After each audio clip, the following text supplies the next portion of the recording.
अस्सलाम वालेकुम जनाब, खैरियत से हैं? ठीक हैं। दो मौजूआत हैं जी जिसके ऊपर बात होगी। एक तो ये ड्रोन की जो कन्फ्यूजन है जो पाकिस्तान की जानिब से भेजे गए, इसके ऊपर बात करते हैं। जो मेरे पास मालूमात है वो मैं आपके साथ शेयर करता हूँ। और इंडिया को अब क्या जवाब देना है, क्योंकि बच्चों की हलाकत और इंडिया ने वही काम शुरू कर दिया है कि खुद सुकून में रहो और दूसरे का सुकून बर्बाद करके रखो। तो ये तरीक़ेकार नहीं है, ना ये इसकी हमें मज़हब इजाज़त देता है और ना हालात इजाज़त दे रहे हैं। पाकिस्तान का गोल ये है कि इकॉनमी को बेहतर करे और आवाम को खुशहाल करे। इंडिया बिल्कुल उसके अपोज़िट चल रहा है और उनका ये रवैया नाकाबिले बर्दाश्त है। उसके ऊपर क्या जवाब मुतवक्को है, उसके ऊपर बात करते हैं। पहला जो है ना जी, ड्रोन का।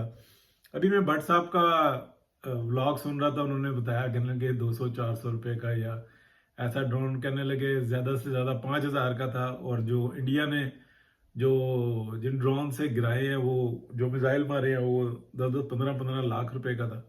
इसके ऊपर मैंने पहले भी बात की है, ये पोर्शन जो है ना, मैंने ट्वीट भी किया और उसमें मैंने ये कहा कि हकीकत है। लेकिन इसकी ना थोड़ी सी अ, एक आम आदमी को समझने के लिए कि यार गाड़ी का टायर ही खराब हो जाए ना तो वो 5,000 लग जाते हैं। तो महंगाई इतनी है। ये तकरीबन जो पाकिस्तान ने जो ड्रोन भेजे हैं ना, जो मेरी मालूमात में है, ये काफ़ी बड़ी तादाद में थे। और ये सिर्फ ड्रोन ही थे इनमें से, यानी कि असली भी थे ड्रोन जो क्या कहते हैं, कुछ मालूमात लेके आ रहे थे, कुछ लेके आ रहे थे। लेकिन बहुत बड़ी तादाद में जो जो पाकिस्तान ने भेजे थे ना, वो शक्ल हिसाब किताब बिल्कुल वो वैसे ही था। और उनके अंदर बैटरी लगी हुई थी और उनको एक मतलब कमांड दी हुई थी कि यहाँ पे घूमना है, फिरना है और इस तरीके से वापस आ जाना है। अब बीच में हिट हो जाता है तो उसने गिरना ही गिरना है। अब ये गए बहुत ही बड़ी तादाद में, और ये गए तो इन्होंने जाल बिछा दिया। इनके अंदर कुछ ऐसी चीजें भी फिट हुई हुई थी कि ये रडार के अंदर ना बिल्कुल वाजे वॉच हो रहे थे। फिर इनके अंदर कुछ ऐसे मेटल्स लगे हुए थे कि जिसकी हीट वगैरह ऐसी थी कि रडार इसे कंफ्यूज होता है। अब ये इतनी बड़ी तादाद में जब फिजा में पहुंच गए थे तो इंडिया बिल्कुल कंफ्यूज हुआ। उन्होंने जिस तरीके से हुआ उसको गिराया। इनको जोम भी है कि हमारे पास पैसा बहुत है और ऐसी सूरत हाल है, तो इन्होंने अन्य जो है ना उनको गिराया। अब ये मतलब पहले गिराया, उसके बाद उनको समझ में आई, जब वो गिरे उनको खोला देखा तो अगलों के अंदर तो कुछ था ही नहीं। ये जो हेरॉप ड्रोन था जो इसराइल का बना हुआ था, जो इंडिया ने भेजे थे, ये बाकायदा ड्रोन्स थे, ये मालूमात इकट्ठी कर रहे थे, इनका एक फंक्शन था। लेकिन पाकिस्तान से जो गए थे ना वो थोड़े थे, इन्हीं के बीच में रल मिल के गए कि चलो यारो तुम भी साथ साथ।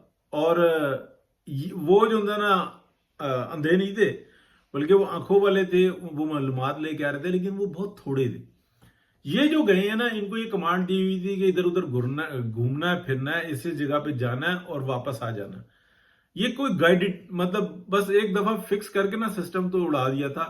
अब मैं आपको बताता हूँ कि जो जिनके जो बच्चों ये ड्रोन उड़ाते हैं पाकिस्तान में, पूरी दुनिया में, उनको पता है कि अगर ड्रोन आउट ऑफ रेंज हो जाए ना, वो जब देखता है ना मुझे सिग्नल पीछे से नहीं मिल रहा, तो वो खुद ही उस जगह पे आता है जहां पे उसका वायरलेस होता है। ठीक है ना, जहां पे उसका कंट्रोल होता है। ये उसको उसको ऑलरेडी उसमें कमांड फिक्स होती है। तो ये होता है कि निकाल देते हैं, थोड़ी देर के बाद, 5 मिनट के बाद वो खुद ही वापस आ रहा होता है। उसको पता होता है कि मैं चला कहां से हूं। ठीक है। और ये बिल्कुल वाजे है।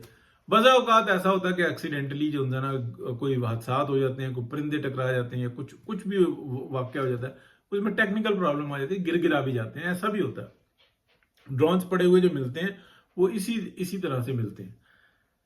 ये पाकिस्तान की जो तरकीब थी ना, जो ये बहुत काम आई, और ये दुनिया ने इस बात को बाकायदा एकदम स्टडी में लेके आया कि यार पाकिस्तान ने बड़ा अच्छा तरीका अपनाया। अब इनकी लागत क्या थी, ये बात बिल्कुल दुरुस्त है। ये बात मैंने बार बार कही, ये भट्ट साहब ने भी कही कि ये पाकिस्तान के बने हुए ड्रोन्स थे। इनमें बहुत बड़ी तादाद पाकिस्तान की थी। कुछ ड्रोन्स तुर्की के थे, कुछ चाइना के थे, लेकिन वो सारे कारामद और बड़े महंगे ड्रोन्स थे। लेकिन जो पाकिस्तान के बनाए हुए थे उनमें करामत भी थे, महंगे भी थे, लेकिन जो बहुत बड़ी तादाद थी वो हजारों में थी। वो वो बिल्कुल ऐसे थे, सादे सीधे। लेकिन वो ऐसे भी नहीं थे कि वो 5,000 का कर दिया भट्ट साहब ने।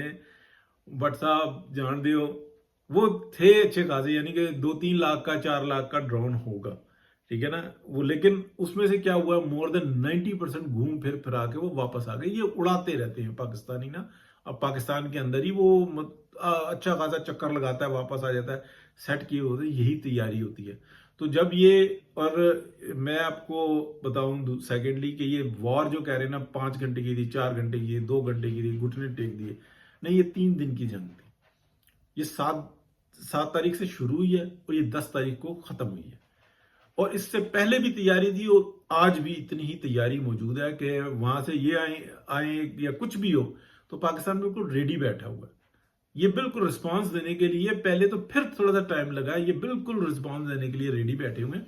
बहुत सारी जगहों पे अवाम को पता है और बड़े तरीके से, और उनको वहां पे अवाम को मना किया हुआ है कि बिल्कुल जो है यहाँ से आप पिक्चर ना बनाएं, यहाँ की बात को शेयर ना करें, आप फोन पे किसी से बात ना करें। बिल्कुल लॉन्चर जो है ना वो बिल्कुल खड़े हुए हैं, सेल्फ मारना तो हो गया। ठीक है, अब इंडिया के रिस्पांस के ऊपर बात आ जाते हैं जनाब। बच्चों के ऊपर जो वाकया हुआ है, अब तकलीफ में तो सारे आ गए हैं। कुछ अंदाजे लगाए जा रहे हैं कि भाई पाकिस्तान अब अगर यूं खामोश बैठेगा ना तो इंडिया ये कार्रवाइयां बढ़ाता ही जाएगा। एक तो हार्ड स्टेट की बात यह आई है कि जो एक बलूचिस्तान के अंदर एक बार बार हुकूमतों का तब्दील होना, बड़ा इलाका है, फिर नफरतें फैलाई गई, फिर रेडियोस बना दिए गए, कुछ न का कुछ, फिर वो बेरोजगारों में से बहुत सारे लोगों को इस तरीके से दुश्मन ने हायर कर लिया। फिर BLA का अपनी एक फलसफा है, फिर जो TTP हो गई, और ये इन लोगों का अपनी एक फलसफा है। इस्लाम से इनका कोई ताल्लुक नहीं है, दीन से इनका कोई ताल्लुक नहीं है, नमाज ये नहीं पढ़ते, ये बस हाँ दाढ़ियां रखी हुई हैं और इस तरीके की बात है। BLA कुछ और कहती है, वो कुछ और कहते हैं। ठीक है ना, शरीयत का नाम लेते हैं लेकिन शरीयत का दूर दूर से उनका कोई ताल्लुक नहीं है। कहेंगे जनाब दाढ़ी रख लो, ये कर लो, वो कर लो, 1400 साल पहले ऐसा ही था, नबी पाक ने ऐसा ही फरमाया था, बिल्कुल दुरुस्त कहते हैं। लेकिन वो कहेंगे ब्रश करना हराम है, लेकिन भजन अगर ब्रश करना हराम है तो आप ये तीर और तलवार पकड़ो, ये गन्स किस लिए पकड़ी हुई है, वायरलेस क्यों यूज करते हो, मोबाइल फोन क्यों यूज करते हो? अगर आपको ब्रश करना और मिसवाक करने का मायने यही है ना कि दांतों को साफ रखें। ठीक है, मुंह को साफ रखे और पाकीज़गी हो और साफ सुथरे रहे, यही है ना। दौरे जदीद के अंदर ये बेहतरी आ गई है ना। अब वो कहेंगे कि नहीं, वो अच्छा फिर कहेंगे कि जनाब गधे पे, घोड़े पे, खच्चर पे, ऊंट पे सवारी करना सुन्नत है, बिल्कुल सही है। अच्छा वहां पे जनाब अपनी जो लॉजिक तब्दील कर लेते हैं, वहां पे मोटरसाइकिल भी, गाड़ी भी, अच्छा लैंड क्रूजर भी इस्तेमाल कर रहे होंगे, वहां पे जो है ना अपनी लॉजिक बदल लेंगे। फिर वो जनाब कहेंगे कि जनाब ये बिल्कुल जो है ना पहनावा वो अपना कबायली अंदाज में होगा, लेकिन जो शलवार है वो गिट्टों से ऊपर रखे हुए होंगे। चलें, इसके अंदर कोई फलसफा हो सकता है, लेकिन वो कहेंगे कि नहीं फलानी चीज, ये चीज नहीं है। अपनी जहां पे जो सहूलत है वो ठीक है, मतलब अन्य वाह जो है ना वो इन्होंने सहूलतें बनाई हुई हैं। तो बहरहाल मैं ये बात जरूर करूंगा कि इंडिया को प्रॉबेबली जवाब मिलेगा, और मिलेगा तो पूरी दुनिया इस वक्त में ये देख रही है कि यार बस कर चो, ऑलरेडी एक मसला बना हुआ है, दूसरी तरफ से तुम जो ना बना रहे हो, अल्लाह अल्लाह करके ये इंडिया पैरों पे खड़ा हुआ है। लोगों के मसाइल इस कदर है इंडिया में जिसका कोई हिसाब नहीं, लेकिन वो शख्स जो है ना, जो मोदी है और उसकी पार्टी, वो पागल हुई हुई है, और उधर वो इसराइली पागल हुए हुए। 2 दफा जंगें लड़ी हैं और क्या सूरत हाल बनी है। अभी उन्होंने हालात कहां पे पहुंचा दिए हैं कि लोग कहते हैं कि यार अगर जीना है तो फिर इनका वजूद के साथ जो है ना इंसान जिंदा नहीं रह सकता। इस हद तक वहशत है, और पूरी दुनिया को हाईजैक कर लिया। अगर पैसे ही सब कुछ है तो फिर ये निजाम इंसाफ कहां गया? तो यही हुआ था लीग ऑफ नेशन के साथ, यही हालात अब लग रहे हैं। देखें क्या होता है। तो बात करते रहेंगे जी, बहुत शुक्रिया आपका।